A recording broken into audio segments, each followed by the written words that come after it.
This short story is Trouble in the Ocean. It's the morning of May 10th, Friday at 8 a.m., and Desmond has just woken from a strange dream.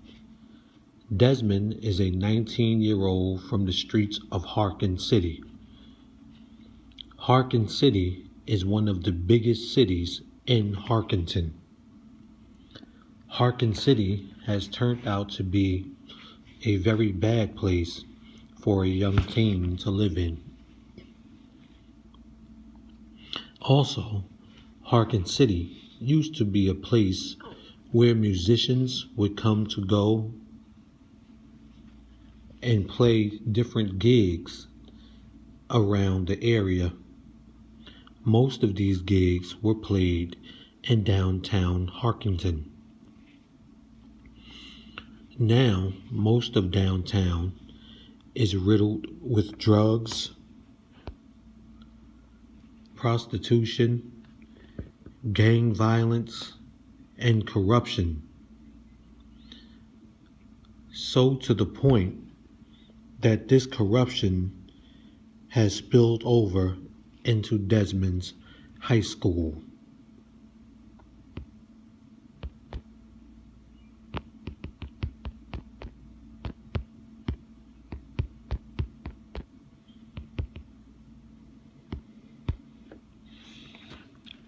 Harkington High. Desmond's life was about to take a turn for the worse the night before Desmond had a dream. In his dream, Desmond was in Florida with his family, and everyone had made their way down to the beach except Desmond. Desmond, who has always been afraid of swimming, is a really bad swimmer. Thus, he was very skeptical about going down to the beach and getting in the water. In addition, he has always been afraid of drowning and not being saved. Thus, Desmond's worst fear of dying is drowning.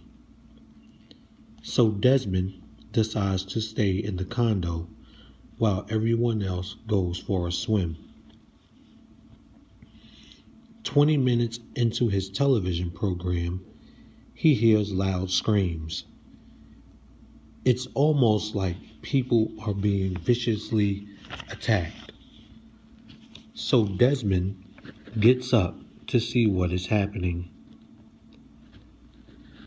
However, he cannot see the beach from their condo. Thus, he becomes hysterical, confused, and upset. Therefore, Desmond calls his mother, but there is no answer. Then he calls his brother, and there is no answer.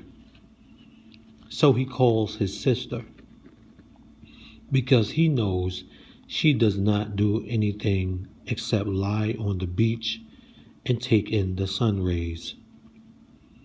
However, once he calls her, the phone goes straight to voicemail. At that moment, Desmond is lost. He can't reach his mother, he can't reach his brother, nor can he reach his sister.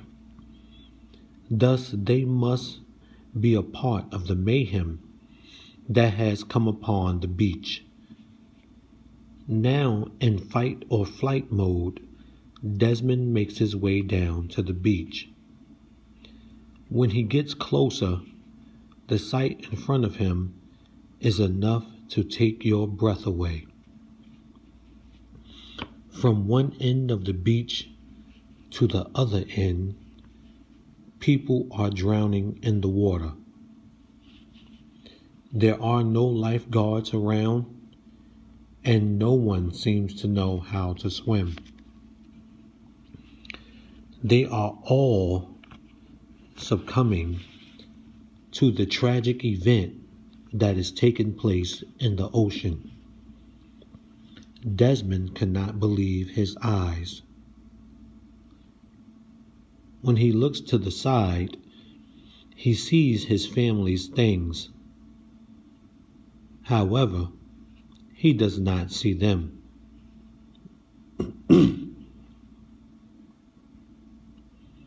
As he takes a closer look into the ocean, Desmond sees his family is in the same situation as everyone else. Desmond, knowing he cannot swim, is panicking because his family needs him.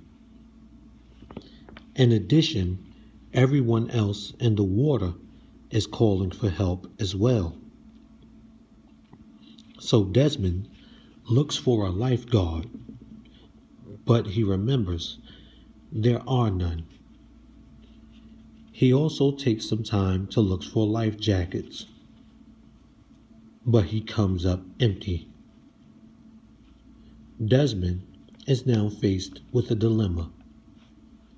So he thinks, what can I do? As he looks around, he sees his family has been pushed further into the ocean. They are pushed so far that they are almost out of sight. Desmond sees this, and he knows he has to do something, and has to do something fast. So he goes back up to the condo, and the condo turns into a swimming pool. At this swimming pool, there is a swimming coach, and he teaches Desmond how to swim. Once Desmond learns how to swim, he runs into a life coach. The life coach teaches Desmond how to get through tragic situations in life. Once he's done with the life coach, Desmond returns back to the beach, which is still in the same tragic situation it was when he left. As he continues to look for his family, he finally spots them further into the ocean. So Desmond jumps into the water, and he gets hit by a wave. As he interacts with this wave, people are grabbing at his legs, pulling at his arms, and grabbing his waist. Things are so intense in the water that bodies are flowing over his head as he floats under the water. But Desmond fights back, and he swims towards his family, who sways further and further away. Desmond begins to move, dip, float, and make every move he can to get closer to his family. However, he becomes tired and completely loses his breath. Desmond takes a look up to see his family is out of reach. And once he goes to take another leap to save them, they all are submerged under the water. At this point, Desmond jumps up out of the bed. Mom, Sheila, Amir. And his mother walks into the room to see what's the problem. Are you okay, son? Yes, Desmond answered. I had the craziest dream. You, Amir, and Sheila all drowned. Everyone was drowning, and I could not save none of you. His mother takes a step back and stares into Desmond's eyes, and she tells him that dream must have a message. But right now, I don't know what it is. Desmond's mother, Mary, is a single mom living with her 3 children in a 2-bedroom apartment. Mary is struggling to find a job, and she's been out of work for 3 years now. She collects food stamps from the government. However, she's been threatened to be taken off once her youngest child turns 18. Sheila, Mary's youngest child, is Desmond's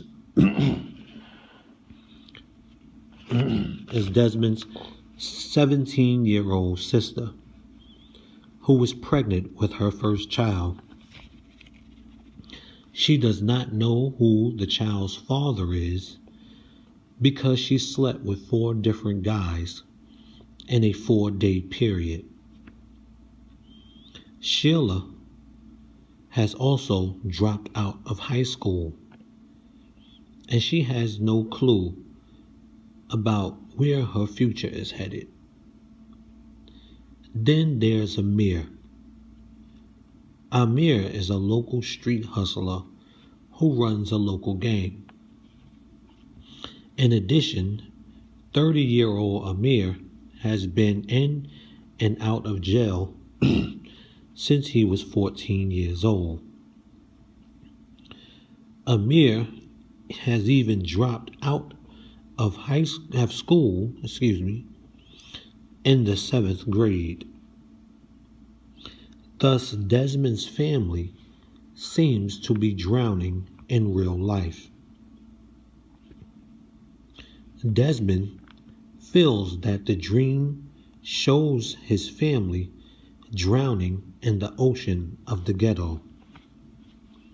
Life has not been a peach for Desmond's family, and he needs to take the right path, or he will succumb to the streets as well. With the dream on his mind, Desmond heads out to school. As he walks to the bus, friends of his brother try to persuade him to cut school and to hang out with them. But Desmond ignores them and keeps walking on to the bus. Once he's on the bus, one of the guys who might have gotten his sister pregnant starts to call his sister names. But Desmond ignores him and continues his bus ride to school. When he arrives at the school, people who know his sister are calling her names too. So he can hear guys who potentially knew his sister calling her all types of disrespectful names. In addition, guys who dislike his brother are staring at him as though they want to jump him. And chants of lowlife are heard from others. These people are talking about his mother, and with all of these people trying to bring him down, Desmond remembers the dream and says to himself, I will not let them touch me. I will not appear to be afraid, and I will not let them get the best of me. Furthermore, I will get through this ocean of drowning souls. Day after day,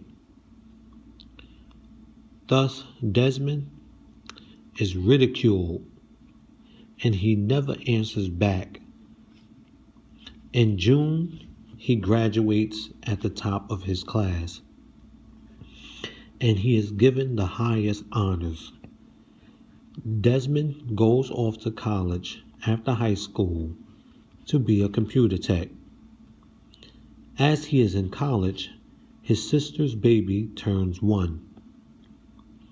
His sister is finally 18, so her mother loses her food stamps. However, because his sister now has a baby, she collects food stamps and has to fend for the rest of the family. His brother goes to prison for 4 years. Amir was involved in a robbery in which got him sentenced to 4 years in prison. And his mother, Mary, is still out of work. Desmond thinks, man, my family is still drowning. 4 years later, Desmond completes college. He becomes one of the most known computer techs in Harkington. He has to attend school for another 2 years to get his master's degree. While attending school for his master's degree, Desmond lands a job which will pay him $200,000 a year.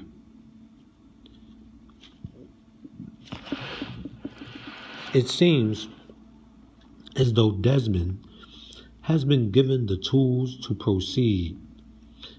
In a year, Desmond has created a new software that allows computers to get rid of a virus on their own. His product becomes such a big hit that Desmond is an instant millionaire. Now that he has reached a point of success, Desmond is ready to prove that the dream is wrong. Thus, he sets out to save his family from drowning. However, the wave of life is bigger than Desmond has expected. His mother, who struggled with finding a job and who struggled with feeding her children and struggled with cancer, finally lost her battle as soon as Desmond hit it big. When his brother came home from prison, he was gunned down by the crew that he robbed 4 years ago. As for Desmond's sister, she was attending a party of her brother's rival gang, and a couple of guys raped and murdered her. When this news hit Desmond, he was devastated. Desmond went on to take his 6-year-old niece in after the death of her mother. Lily, his niece, was not a part of the dream. Thus, Desmond was able to save her from drowning. However, he was not able to save his mother, his brother, and his sister in real life. It seems as though they all drowned in the ocean of the ghetto as well. So Desmond makes a plea to protect Lily from the drowning ocean of the ghetto. Thus, he will teach her how to stay afloat in the troubled ocean. Trouble in the ocean.